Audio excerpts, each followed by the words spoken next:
Welcome back to another episode of CMA USA Exam Coach. In this video, we continue our journey through the topic of working capital management. And today, our focus is on inventory management. Now, what exactly is inventory? In simple terms, inventory refers to the goods and materials that a company holds for the purpose of resale or production. It includes raw materials, work in progress, and finished goods. But why is inventory such a critical component in financial management? Because inventory is a major asset on a company's balance sheet. It ties up cash that could otherwise be used in other areas of the business. If a company holds too much inventory, it faces higher storage costs and the risk of obsolescence. But if it holds too little, it risks stockouts, delayed sales, and unhappy customers. So, managing inventory is about finding the right balance. Enough to meet demand, but not so much that it hurts cash flow or increases costs unnecessarily. In this episode, we'll break down the different types of inventory, explore key inventory control techniques like economic order, quantity, EOQ, economic lot size, and much more. We'll also look at how inventory levels impact working capital and the overall financial health of a business. Let's get started. Now, let's understand the different types of inventory, because inventory doesn't mean the same thing for every kind of business. We can broadly classify inventory based on the nature of the business, whether it's a trading company or a manufacturing company. Let's look at each one in detail. First, trader's inventory. Trading businesses, like wholesalers, retailers, or resellers, don't manufacture products. They simply buy goods and sell them. So, their inventory consists only of finished goods. These are ready-to-sell products that were purchased from a supplier or manufacturer and are waiting to be sold to customers. For example, a supermarket's inventory is made up of finished products like canned food, beverages, or toiletries, products that are ready for immediate sale. Since traders don't have production activities, they don't hold raw materials or work in process. Their inventory management is focused on controlling stock levels of finished goods to avoid overstocking or running out of fast-moving items. Now let's move to manufacturing inventory. In manufacturing businesses, the inventory is more complex. It includes three major components. 1. Raw materials. These are the basic inputs or resources used to produce goods. For example, for a furniture manufacturer, raw materials might include wood, nails, glue, and paint. Managing raw material inventory ensures that production doesn't stop due to a shortage of essential inputs. 2. Work in process, WIP. These are partly finished goods that are still in the production process. They have started the manufacturing cycle but are not yet complete. For example, a half-assembled chair in a furniture factory would be considered WIP. This category is important because it represents both material and labor costs that are in progress but not yet generating revenue. 3. Finished goods. These are completed products that are ready to be sold to customers or transferred to distributors. Finished goods are similar to what traders hold, but in a manufacturing setting, they represent the final output of the production cycle. Too much finished goods inventory may lead to excess storage costs, while too little could result in missed sales opportunities.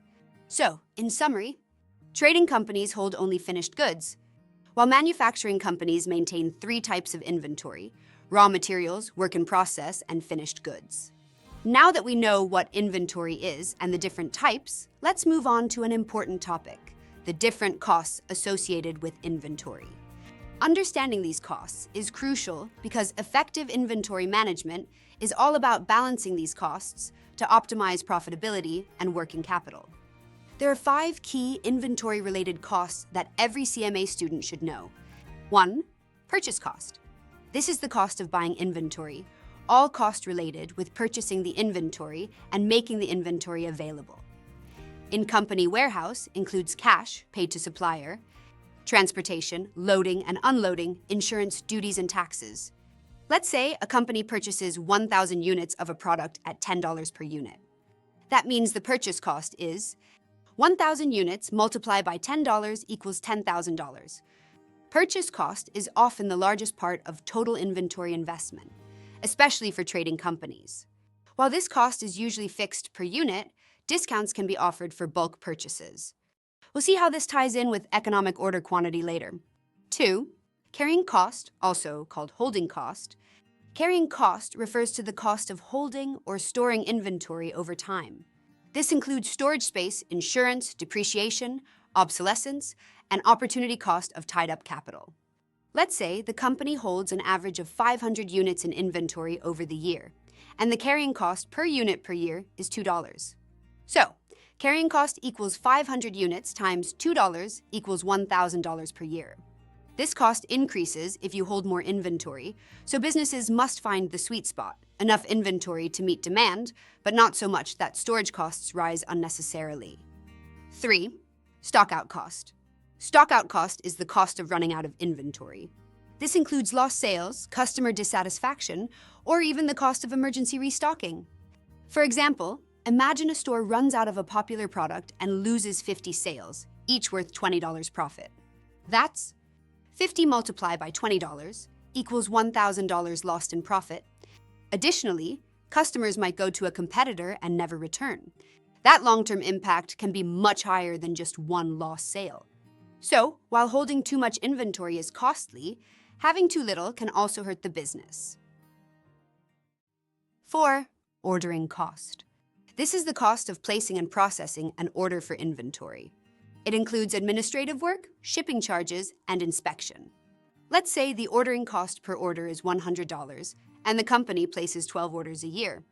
That gives us 12 orders multiplied by $100 equals $1,200 per year in ordering cost. This cost decreases if you order in large quantities less frequently.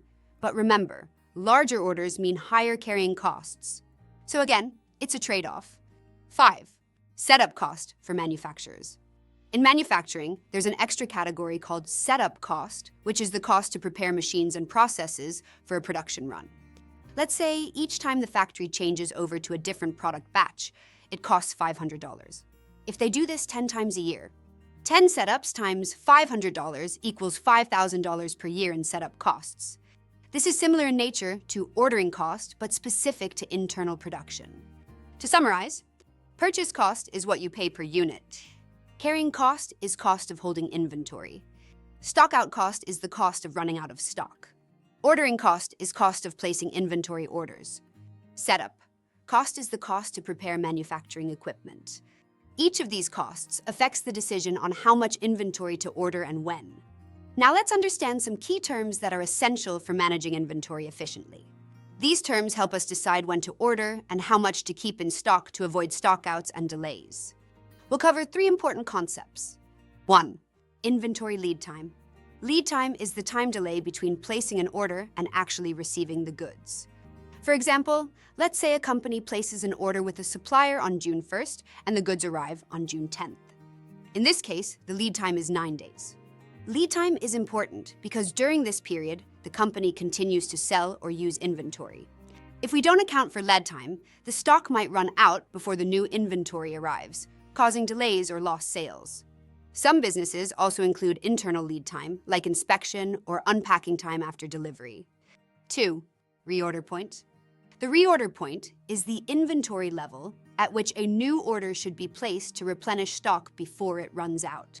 The formula is reorder point equals daily usage times lead time. Let's look at a simple example. If a company uses 100 units per day and the lead time is 5 days, then reorder point equals 100 multiplied by 5 equals 500 units. This means that when the inventory level drops to 500 units, the company should place a new order so that the new stock arrives just in time before running out. If the company waits too long and orders after it hits 0, it will face stockout costs. 3. Safety stock or buffer stock.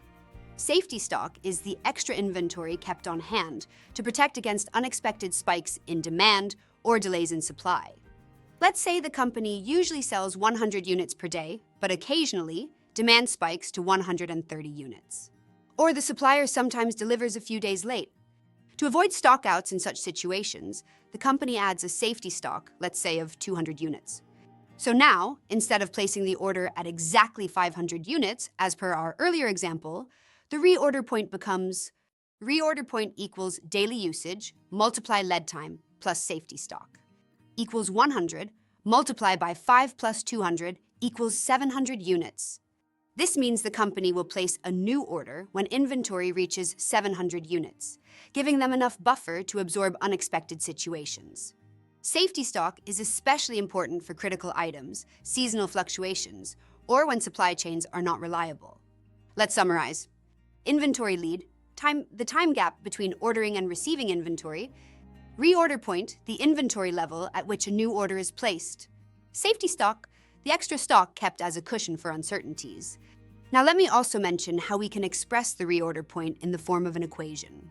The reorder point tells us the inventory level at which we should place a new order so that we don't run out of stock before the new inventory arrives. We can calculate it using this simple formula. Reorder point equals safety, stock plus lead time multiplied by average daily sales. Let me repeat that again slowly. Reorder point equals safety, stock plus lead time multiplied by average daily sales. This formula helps companies make sure that even during the time they are waiting for a new order to arrive, they will still have enough inventory to meet customer demand. And the safety stock adds a cushion to protect against any unexpected delays or sudden increase in demand. It's a simple but powerful formula that helps prevent stockouts and keeps operations running smoothly. All right, students, let's now begin our discussion on inventory management models. And the first model we will study is called Economic Order Quantity, or simply EOQ. EOQ helps a business calculate the optimum quantity of inventory it should order each time it places an order. This is a critical decision because ordering either too little or too much can increase the company's total inventory-related costs. Let me explain. When a company places orders in very small quantities, it has to place orders more frequently. And every time an order is placed, it involves administrative work, shipping arrangements, paperwork, invoice processing, and coordination with suppliers. All of these are part of what we call the ordering cost. So, if the company places many small orders, the total ordering cost becomes very high. Now imagine the other extreme. What if the company decides to place one large order to cover the entire year's demand? This might reduce the number of orders and bring down the ordering cost. But now, the company will have a large quantity of inventory sitting in its warehouse. That means higher storage costs, higher insurance, a greater risk of spoilage or obsolescence, and also the opportunity cost of capital tied up in unsold goods. This is what we call the carrying cost. So you can see the trade-off. If we order too little, we spend more on ordering costs. If we order too much, we spend more on carrying costs. What we want is a balance, a quantity that minimizes the total cost. This is exactly what EOQ helps us calculate. EOQ is the order quantity at which the combined total of ordering cost and carrying cost is at its minimum. It tells us the most efficient quantity to order, considering both cost factors. Now let's look at the formula used to calculate EOQ. EOQ is equal to the square root of 2 multiplied by A times D divided by K. In this formula, A represents the ordering cost per order. D represents the annual demand or the total number of units required in a year. And K represents the carrying cost per unit per year. So again, EOQ is equal to the square root of 2 multiplied by A multiplied by D and then divided by K. This simple formula gives us the exact number of units we should order each time to minimize our total inventory costs. It helps businesses avoid both frequent ordering and excessive holding of inventory. If you've already studied cash management, you might find this formula familiar. That's because the same logic is used in the Baumol model, which we use to manage cash and marketable securities. In both cases, the idea is to find an optimal level by balancing two opposing costs. In EOQ, it is ordering cost and carrying cost. In the Baumol model, it is transaction cost and opportunity cost. So to summarize, EOQ is an essential inventory management tool. It helps companies avoid the cost of frequent ordering, as well as the cost of holding too much inventory. In the next slide, we will go step by step through a numerical example, so you can learn exactly how to apply this formula in real-life situations and in your CMA exam. Now that we've understood the concept and formula for economic order quantity, let's apply it to a sample question. Here's the question. ABC company makes footballs using leather. The company requires 12,000 square meters of leather during the next year. The average carrying cost is $3 per unit, and the average ordering cost is $450 per order. Based on this information, we are asked to calculate the EOQ. Let's break this down slowly and understand what is being given. First, the company is planning its inventory for leather, which is a raw material used to make footballs. They're expecting to use 12,000 square meters of leather over the next year. This is their annual demand, the total quantity of inventory they will need across the year. Next, we are told that the average carrying cost is $3 per unit per year. This means for every 1 square meter of leather held in inventory, the company incurs a cost of $3 each year. This includes storage, insurance, and other related expenses. We are also given the ordering cost, which is $450 per order. This is the cost the company incurs every time it places a purchase order, regardless of how many units are ordered in that batch. So, what are we asked to find? We are asked to calculate the economic order quantity. That is, how many square meters of leather the company should order each time it places an order, so that it minimizes the total cost of ordering and carrying inventory. Now we are going to use the EOQ formula to calculate how many square meters of leather the company should order each time. The EOQ formula is EOQ equals the square root of open parenthesis 2 times A times D divided by K close parenthesis, where A is the ordering cost per order, which is $450. D is the annual demand, which is 12,000 square meters. K is the carrying cost per unit per year, which is $3. Let's plug in the values. EOQ equals the square root of 2 times 450 times 12,000 divided by 3. First, we multiply 2 times 450, which gives us 900. Then we multiply 900 by 12,000. That gives us 10,800,000. Now we divide 10,800,000 by 3, which gives us 3,600,000. Finally, we take the square root of 3,600,000. That gives us an EOQ of approximately 1,897 units. So, the company should order approximately 1,897 square meters of leather each time it places an order. Now let's calculate how many times the company needs to place orders during the year. We already know the company needs 12,000 square meters of leather over the entire year. If they order 1,897 units at a time, we divide 12,000 by 1,897. 12,000 divided by 1,897 equals approximately 6.3. This means the company will place around 6.3 orders in a year. Since we can't place a fraction of an order in real life, this means they will likely place around 7 orders per year. Now, let's take this one step further. If the company places around 7 orders per year, and there are 365 days in a year, we divide 365 by 7. 365 divided by 7 is approximately 52 days. So what does this mean?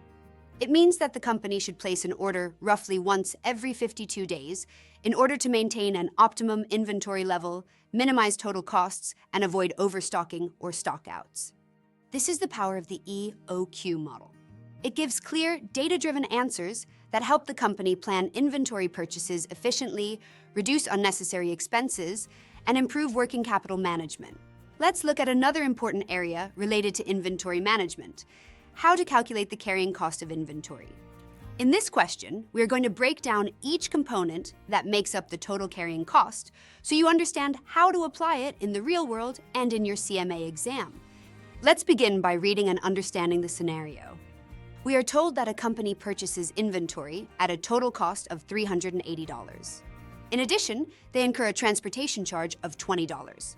So the total cost of acquiring the inventory becomes $380 plus $20, which is $400.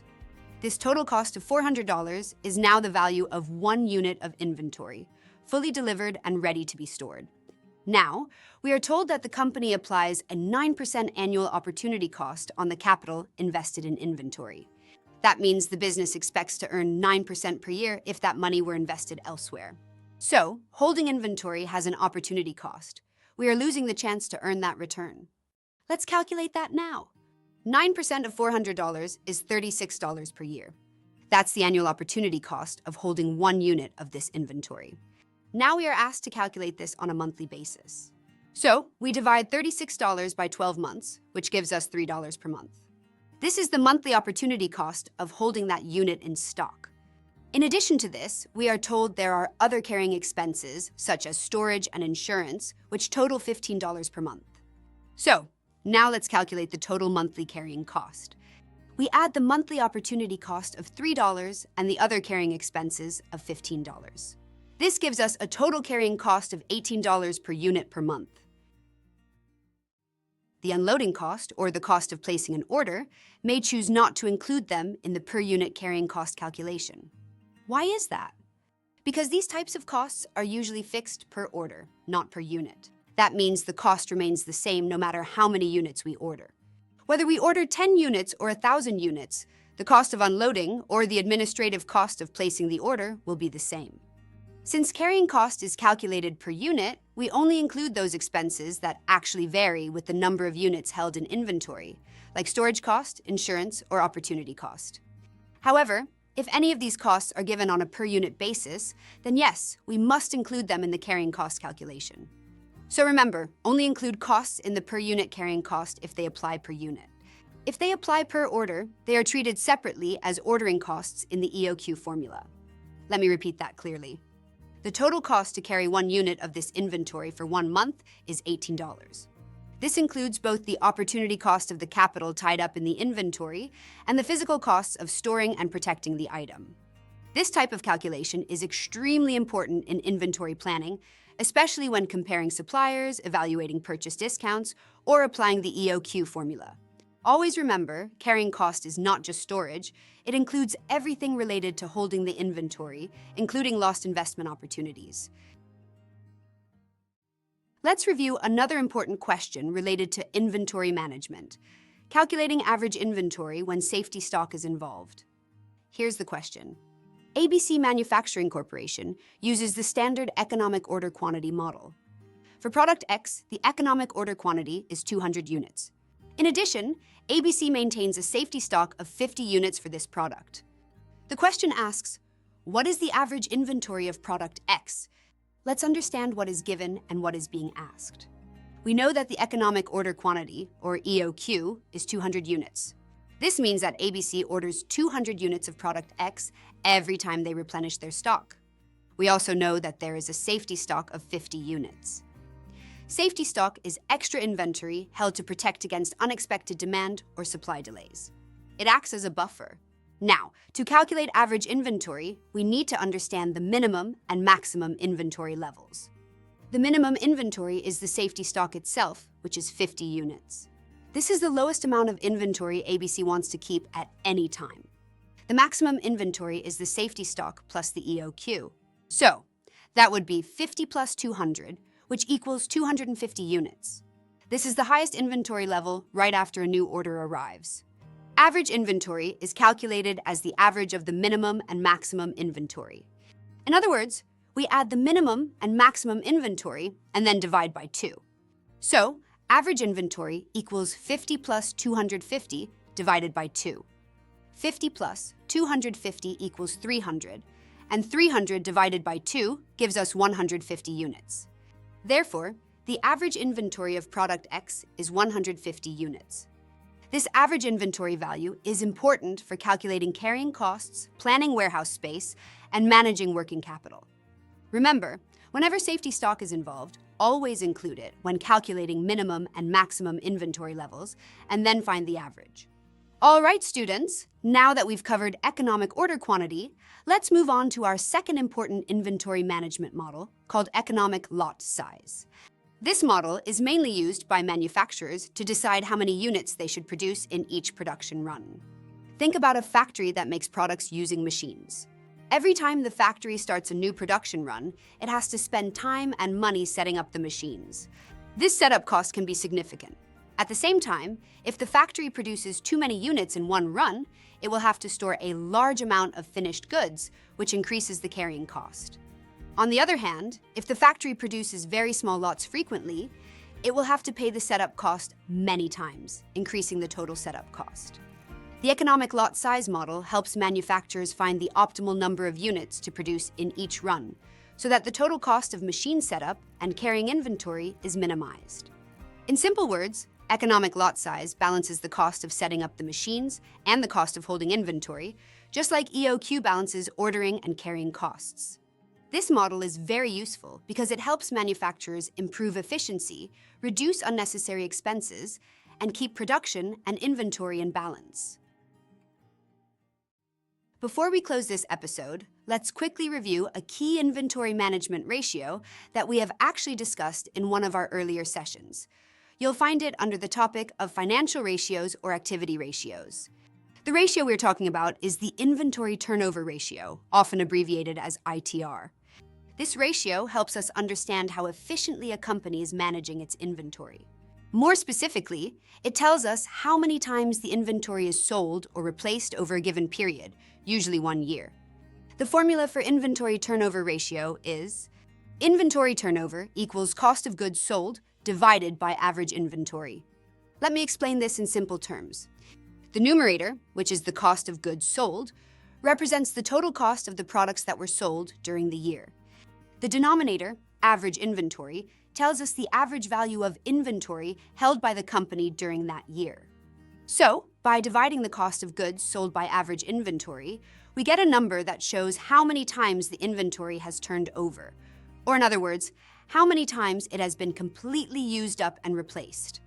A higher inventory turnover ratio generally means the company is selling products quickly and managing inventory well. It indicates that inventory is moving efficiently, which is usually a good sign. On the other hand, a lower ratio could suggest that inventory is moving slowly, which may lead to higher carrying costs or even inventory obsolescence. This ratio is especially important when analyzing inventory performance across different time periods or when comparing different companies in the same industry.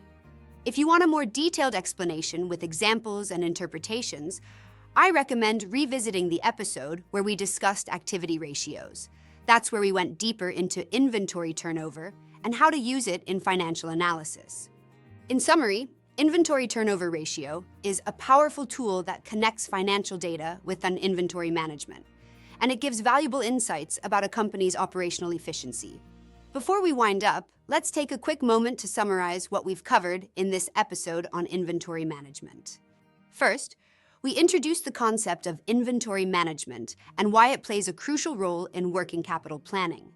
Then, we discussed the different types of inventory, including raw materials, work in process, and finished goods for manufacturers, and finished goods inventory for trading businesses. Next, we looked at the different costs associated with inventory, such as purchase cost, ordering cost, carrying cost, and stockout cost. We explained each of these in detail so you understand their impact on business decisions. After that, we went through some key inventory-related terms, including lead time, reorder point, and safety stock. We then moved into the heart of this lesson, exploring inventory management models. We studied the economic order quantity model, solved a complete example, and then briefly introduced the economic lot size model used in manufacturing settings. And finally, we revisited an important ratio we discussed in a previous episode, the inventory turnover ratio, which helps assess how efficiently a company manages and replaces its inventory. Thank you so much for watching this episode. I hope the concepts are now clear and easy to remember. As always, I encourage you to review your notes, practice related questions, and make sure to go through the CMA material thoroughly so you're confident in the exam. All the best in your preparation, and I'll see you in the next episode.